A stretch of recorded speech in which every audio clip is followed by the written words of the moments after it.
Right now, someone who's less talented than you is working harder. Someone with fewer resources is building something incredible. And someone who started after you is already ahead. You want to know their secret. It's not motivation. It's something far more powerful. Let me tell you about two versions of myself. 5 years ago, I was the person who bought a gym membership on January 1st, trained hard for exactly 12 days, and then never went back. I had all the motivation in the world on day 1. I watched Rocky montages. I played Eye of the Tiger. I felt unstoppable. But by day 13, that motivation was gone, vanished like morning fog. Now, I train 6 days a week. I haven't missed a Monday workout in 3 years. I've written over 500,000 words. I've built multiple successful projects. And here's the plot twist. I don't feel motivated most days. In fact, I'd say I feel unmotivated about 60% of the time. So what changed? I discovered something that turned me from a serial quitter into someone who actually finishes things. And by the end of this video, you'll have the exact framework to do the same. In the next few minutes, we're going to dismantle the motivation myth that's keeping you stuck. You'll learn why your brain is literally wired to betray you, why motivation is actually your enemy in disguise, and the counterintuitive system that makes consistency automatic. We'll explore the neuroscience, the psychology, and most importantly, the practical steps you can implement today.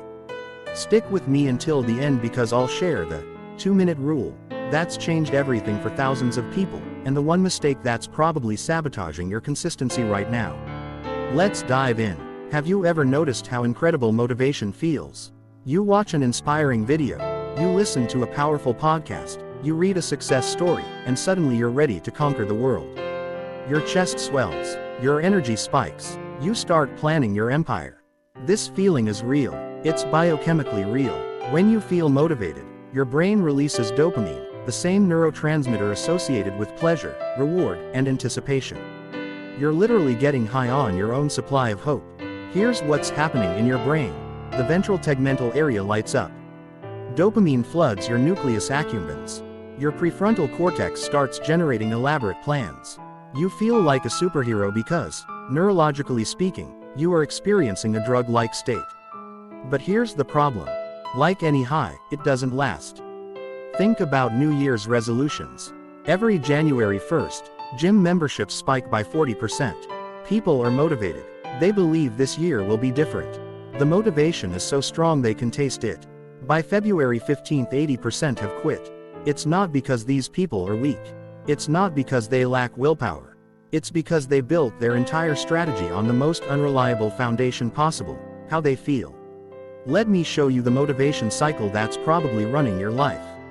1. You feel inspired, dopamine spike. 2. You take action, feels amazing. 3. Reality hits, it's harder than you thought. 4. Motivation fades, dopamine baseline returns. 5. You stop, feel like a failure. 6. You wait for motivation to return, spoiler, it doesn't work this way. 7. Repeat. This cycle keeps millions of people trapped. They're always waiting for the feeling to return before they can start again. But what if I told you the most successful people in the world rarely feel motivated? What if motivation is actually a red flag, not a green light? Stay with me because this gets interesting. Motivation is a liar. There, I said it. And I'm going to prove it to you. The 3 lies of motivation. Lie 1. You need to feel ready before you start. Think about the last time you waited until you felt ready to do something difficult. How long did you wait? Days, weeks, months. Here's the truth. You will never feel ready. The feeling of readiness doesn't arrive before action. It arrives after you've already started. Navy SEALs have a saying. The feeling of motivation comes after the action, not before. They don't wait to feel brave before jumping into cold water at 4 a.m. They jump, and the adrenaline follows. Lie 2. If you're not motivated, you don't really want it. This is perhaps the most damaging lie. I love my family, but some mornings I don't feel motivated to change diapers. I love my work, but some days I'd rather binge watch Netflix than write. Does this mean I don't love my family or my work? Of course not. Motivation is a feeling. Love is a commitment. Success is a commitment. Your goals are commitments. Feelings are weather patterns. They change constantly. You can't build a life on weather. Lie 3. Motivation is what separates winners from losers. Go interview any Olympic athlete, any best-selling author, any successful entrepreneur. Ask them, do you feel motivated every day? They'll laugh. The answer is always no. Simone Biles doesn't backflip through the air because she wakes up motivated. Stephen King doesn't write 2,000 words daily because inspiration strikes. Elon Musk doesn't work 80-hour weeks because he feels like it. They do it because they have systems. Because they've built discipline. Here's the paradox. Relying on motivation guarantees inconsistency. But discipline, doing it anyway, creates the conditions where motivation actually appears. Think about it. When do you feel most motivated? Usually after you've already been consistent for a while. After you've seen results. After you've built momentum. Motivation doesn't create action. Action creates motivation. I learned this the hard way. I spent years waiting to feel motivated to write. I'd wait for inspiration, for the perfect mood, for the right energy level. I wrote maybe 10,000 words a year. Then I made a rule. 500 words before breakfast, no matter what. Some days it felt like pulling teeth. But I did it anyway. After 30 days, something shifted. I started wanting to write. Ideas came easier. Words flowed faster. Now I write 2,000, 3,000 words most days. Not because I'm more motivated than before. Because I'm more disciplined. What discipline really means. When you hear the word discipline, what do you picture? Probably something harsh. Military drills, strict rules, punishment, self-denial. Let me reframe this completely. Discipline is self-love in action. Discipline is keeping the promise you made to yourself. That's it. When you say, I'm going to do X, discipline is doing X. Not when you feel like it. Not when it's convenient. Just doing it. Think about it this way. Every time you break a promise to someone else, you damage that relationship. Every time you break a promise to yourself, you damage your relationship with yourself. You learn that you can't trust you. Discipline is rebuilding that trust, one kept promise at a time. Discipline versus willpower. People often confuse discipline with willpower. They're not the same thing. Willpower is a finite resource. It's the mental muscle you use to resist temptation or force yourself to do hard things. Studies show willpower depletes throughout the day. It's why you make good food choices at breakfast but order pizza at midnight. Discipline is different. Discipline is a system. It's not about fighting yourself. It's about setting up your life so the right choices become automatic. A disciplined person doesn't use willpower to go to the gym. They remove the decision entirely. Gym bag packed, clothes laid out, alarm set, no negotiation. It's just what they do at 6 a.m. Here's what nobody tells you. Discipline creates freedom. It sounds backward, right? Rules create freedom. Structure creates spontaneity. But it's absolutely true. When you're disciplined with your finances, you're free to spend without guilt. When you're disciplined with your health, you're free to enjoy your body. When you're disciplined with your time, you're free to relax without anxiety. Lack of discipline creates prison. You're constantly stressed, constantly behind, constantly reacting to problems you created through inconsistency. So if motivation is unreliable and discipline is the answer, how do you actually build it? That's what we're covering next. Because knowing discipline is important is useless if you don't know how to develop it. Your brain is not designed for you to succeed. Let me explain. Your brain evolved over millions of years, but it evolved for a very different world than the one you live in. Your ancestors needed to conserve energy because food was scarce. They needed to avoid risk because one mistake meant death. They needed to seek immediate pleasure because there was no guarantee of tomorrow. This was great for survival. It's terrible for success. The 3 brain systems. Think of your brain as having 3 key players in the discipline game. 1. The reptilian brain, survival mode. This is your oldest brain structure. It asks one question. Is this safe? It craves comfort, familiarity, and energy conservation. When you try to change, this part screams, danger, unknown, stop. This is why new habits feel uncomfortable. Your reptilian brain interprets change as threat. 2. The limbic system, emotion center. This is where motivation lives. It's all about feelings, rewards, and immediate gratification. It says, if it feels good, do it. If it feels bad, avoid it. This is why motivation is unreliable. This system is designed for short-term thinking. 3. The prefrontal cortex, the executive, this is your rational brain. It can plan, delay gratification, and think long-term. It's saying, we should work out because we'll be healthier in 6 months. The problem: the prefrontal cortex is the weakest of the three in terms of influence over behavior. Every morning, when your alarm goes off for your early workout, here's what happens. Reptilian brain: it's cold. Bed is safe. Stay here. Limbic system: sleep feels amazing. Working out feels terrible. 5 more minutes. Prefrontal cortex: but we made a commitment. We'll feel great after. Guess who usually wins? The two ancient systems versus your one rational system. It's not a fair fight. But here's the beautiful part. You can hijack these systems. Your reptilian brain loves routine. Once something becomes familiar, it stops resisting.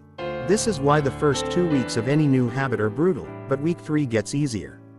Your limbic system loves rewards. If you strategically reward yourself, you can train this system to associate discipline with pleasure. Your prefrontal cortex gets stronger with use. Like a muscle, decision-making improves with practice. Charles Duhigg, in The Power of Habit, identified the neurological loop that creates habits. 1. Cue, trigger. 2. Routine, behavior. 3. Reward, benefit. Your brain literally creates neural pathways. The more you repeat a behavior, the stronger the pathway becomes. Eventually, it becomes automatic. This is how you brushed your teeth this morning without thinking about it. Discipline is about consciously creating these loops until they become unconscious. The 66-day truth. You've probably heard it takes 21 days to form a habit. That's a myth. Research from University College London found the average is actually 66 days, but it ranges from 18 to 254 days depending on the complexity of the behavior. The point: building discipline is a marathon, not a sprint. Your brain needs time to rewire. But it will rewire if you're consistent. Most people try to change behaviors without changing identity. This is why they fail. James Clear talks about 3 levels of behavior change. 1. Outcome-based. I want to lose 20 pounds. 2. Process-based. I want to go to the gym 4 times per week. 3. Identity-based. I want to become a healthy person. Most people focus on outcomes. Disciplined people focus on identity. Ask yourself, what type of person do I want to become? Not, what do I want to achieve? But, who do I want to be? I don't want to write a book. I want to become a writer. I don't want to run a marathon. I want to become a runner. I don't want to build a business. I want to become an entrepreneur. When your identity changes, your behavior follows automatically. A person trying to quit smoking and a non-smoker respond differently to an offered cigarette. The first person has to use willpower to refuse. The second person doesn't even consider it. It's not who they are. Here's the beautiful part. You don't need to fully believe the identity first. You build the identity through action. Every time you go to the gym, you cast a vote for, I am a person who works out. Do it enough times, and the identity becomes real. Your brain doesn't distinguish between real and repeatedly practiced. Pay attention to your self-talk. Cross mark. I'm trying to be more consistent. Check mark. I'm a consistent person. Cross mark. I'm working on discipline. Check mark. I'm a disciplined person. Your brain believes what you repeatedly tell it. Choose your narrative carefully. Your environment is stronger than your willpower. I'm going to make a bold claim. Your discipline problems aren't discipline problems. They're environment problems. You think you make decisions consciously, but research shows that up to 95% of your behavior is automatic, triggered by environmental cues. Want to eat healthier? It's not about willpower. It's about what's in your fridge. Want to work out more? It's not about motivation. It's about how easy you've made it. Want to read more? It's not about desire. It's about whether your phone or a book is closer. The most disciplined people are actually the laziest. They design their environment so that the disciplined choice is the easy choice. Examples: keep your workout clothes next to your bed.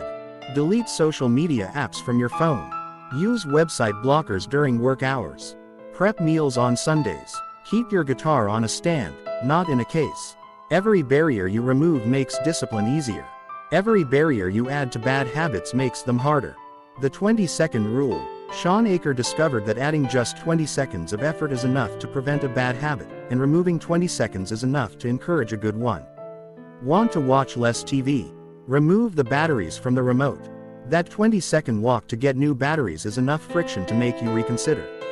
Want to practice guitar more? Keep it on a stand in your living room instead of in a case in the closet. Surround yourself strategically. Jim Rohn said, "You're the average of the 5 people you spend the most time with." Look around. Are the people in your life disciplined? Do they reinforce your goals or undermine them? This isn't about being judgmental. It's about being strategic. Join communities where discipline is normal, where your goals are supported, where consistency is expected. Understanding the theory is powerful. But now it's time for the practical stuff. How do you actually build unbreakable consistency starting tomorrow? That's next. I'm going to give you a framework that's stupidly simple but devastatingly effective. It's helped thousands of people go from inconsistent to unstoppable. The biggest mistake people make: starting too big. You want to work out for an hour? Start with 2 minutes. You want to write a book? Start with 50 words. You want to meditate for 20 minutes? Start with 1 breath. This sounds ridiculous. Your ego will hate it. Only 2 minutes. That won't make a difference. But here's the secret. You're not trying to get results yet. You're trying to build the habit of showing up. Remember, your reptilian brain resists change. But it can't resist 2 minutes. 2 minutes isn't threatening. 2 minutes is easy. And once you start, you often continue. The hardest part is beginning.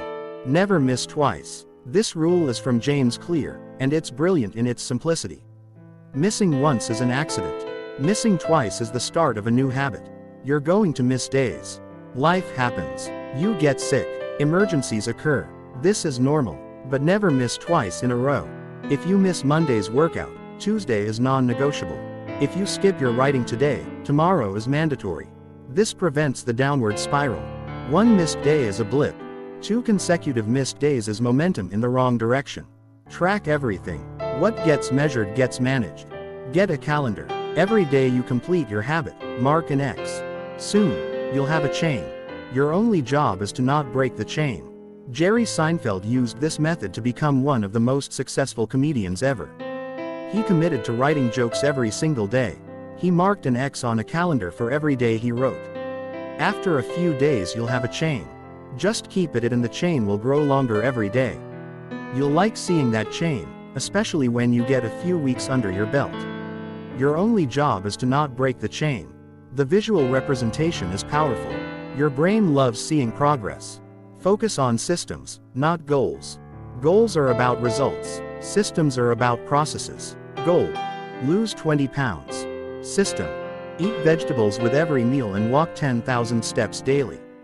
Goal: write a book. System: write 500 words every morning before breakfast.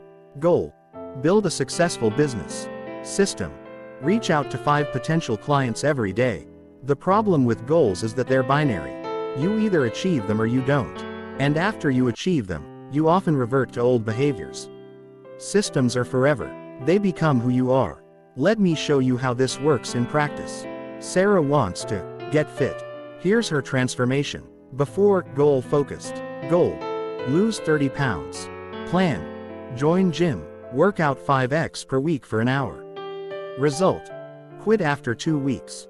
After: system focused. Identity: I'm becoming an athlete. System: do 2 push-ups every morning before coffee. Track: X on calendar for every day completed. Never miss twice rule: if she misses morning, she does it at night. Environment: workout clothes laid out the night before. After 2 weeks, she naturally increased to 10 push-ups. After a month, she added squats. After 3 months, she joined a gym because she wanted to, not because she felt she should. 18 months later, she's lost 35 pounds, but more importantly, she's transformed her identity. Stephen Pressfield calls it the resistance. It's that voice in your head that says, start tomorrow. You're too tired. This isn't working anyway. You deserve a break. No one will notice if you skip. The resistance is not your enemy. It's a sign you're doing something important. The resistance uses predictable tactics. Learn them, and you can counter them. Tactic 1. Rationalization: I'm too tired today. I'll do double tomorrow. Counter. I don't negotiate with terrorists. 2 minutes, non-negotiable. Tactic 2. Perfectionism. I can't do this perfectly right now, so I shouldn't start. Counter. Done is better than perfect. I'm doing the minimum viable effort. Tactic 3. Comparison. Other people are so much further ahead. What's the point? Counter. I'm not competing with them. I'm competing with yesterday's version of me. Tactic 4. Catastrophizing. What if I fail?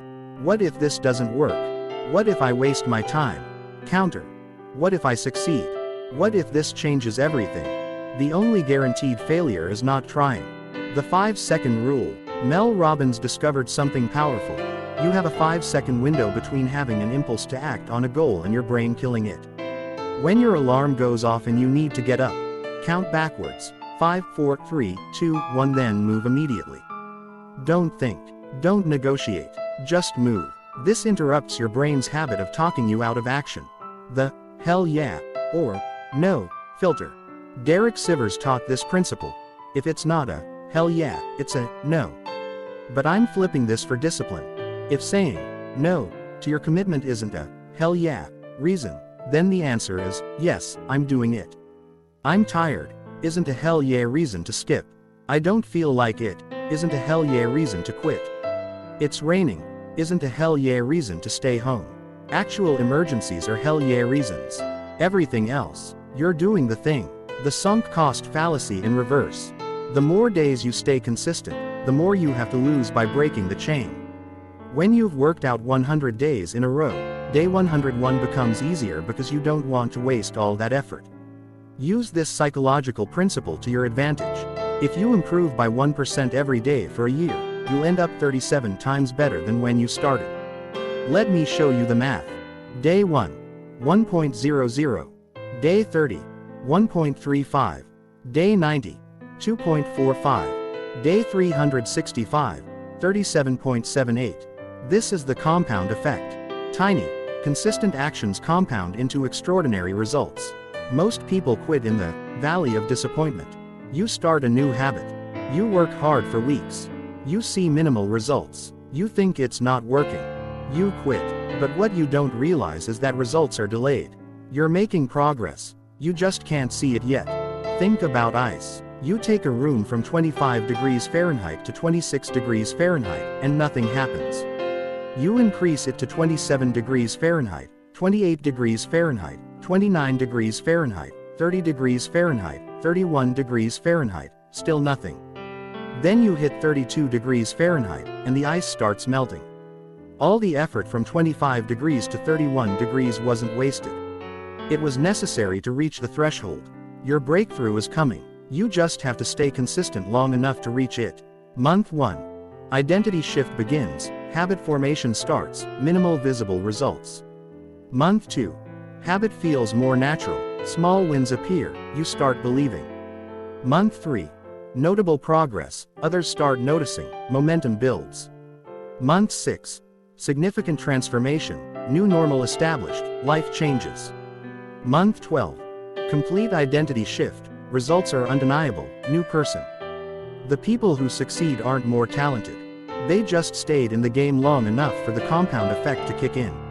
In a world of instant gratification, consistency is a superpower. While everyone else is starting and stopping, chasing motivation, jumping between shiny objects, making excuses, you're showing up daily, building systems, stacking tiny wins, becoming unstoppable. Over time, this gap becomes massive. Research by Peter Gollwitzer shows that people who use if-then statements are 2 to 3x more likely to follow through. Instead of I will work out tomorrow, use if it's 6 a.m. on a weekday, then I will put on my workout clothes and go to the gym. Link something you need to do with something you want to do. Only listen to your favorite podcast while working out. Only watch your favorite show while folding laundry. Only drink your premium coffee while doing deep work. This creates positive associations with discipline. Publicly commit to your goals. Tell people. Post on social media. Create accountability. Why? Because humans hate looking inconsistent in front of others. Use this social pressure productively. Better yet, find an accountability partner who's building similar habits. Before you start, Imagine you've failed. Now work backward. It's 3 months from now, and I've quit. What happened? Write down all the reasons you might fail. Then design solutions for each one now, before they happen. Attach new habits to existing ones. After I pour my morning coffee, I will meditate for 2 minutes. After I brush my teeth, I will do 10 push-ups. After I close my laptop, I will write in my gratitude journal. Your existing habits are triggers for new ones. We started with a question. What's the secret of people who accomplish extraordinary things? Now you know. It's not motivation. It's not talent. It's not luck. It's discipline. Unbreakable, unsexy, boring discipline. It's showing up when you don't feel like it. Keeping promises to yourself. Building systems that make consistency inevitable. Right now, you're at a crossroads. Path 1. Close this video and return to waiting for motivation. Chase the feeling. Start and stop. Wonder why you can't stick to anything. Watch years slip by with the same unfulfilled goals. Path 2. Decide that today is different. Not because you feel ready. You won't, but because you're choosing a different identity. You're becoming a disciplined person. Here's what I've learned after years of building discipline. It never gets easy. You just get stronger. You'll still have days you don't want to show up. The difference is, you'll show up anyway. You'll still hear the voice of resistance. The difference is, you'll recognize it and act despite it. You'll still face obstacles and setbacks. The difference is, you'll never miss twice. Don't try to overhaul your entire life tomorrow. Remember, start absurdly small. Pick one thing. Just one. The thing that, if you did it consistently, would transform everything else. Maybe it's 50 words of writing, 5 minutes of reading, 10 push-ups, 1 sales call, 10 minutes of learning a skill. Do it tomorrow. Then do it the next day. Then never miss twice. Track it. Celebrate it. Build the identity around it. 6 months from now, you'll look back at this moment as the turning point. If this video resonated with you, I need you to do 3 things. First, comment below with your one habit. Write, I commit to specific action in a specific time starting tomorrow. Make it public. Make it real. I'll be reading every comment and holding you accountable. Second, subscribe to this channel and hit the notification bell. I'm creating a series on building unbreakable habits, and you don't want to miss it. Next week, we're diving into how to build multiple habits without burning out. Third, share this video with one person who needs to hear this message. You know who they are. The friend who's always starting and stopping. The family member with unfulfilled potential. The colleague who's waiting for motivation. Send it to them now. Not later. Now. Because discipline isn't just about you succeeding. It's about lifting others with you. Remember, motivation is a spark. Discipline is a fire that never goes out. Motivation visits. Discipline lives here. Motivation whispers. Discipline roars. You don't need to feel ready. You don't need to feel inspired. You don't need to feel motivated. You just need to decide. Decide you're done waiting. Decide you're done making excuses. Decide you're becoming the person who shows up. The version of you that exists 1 year from now is watching. Make them proud. Now close this video and go do the thing you've been putting off.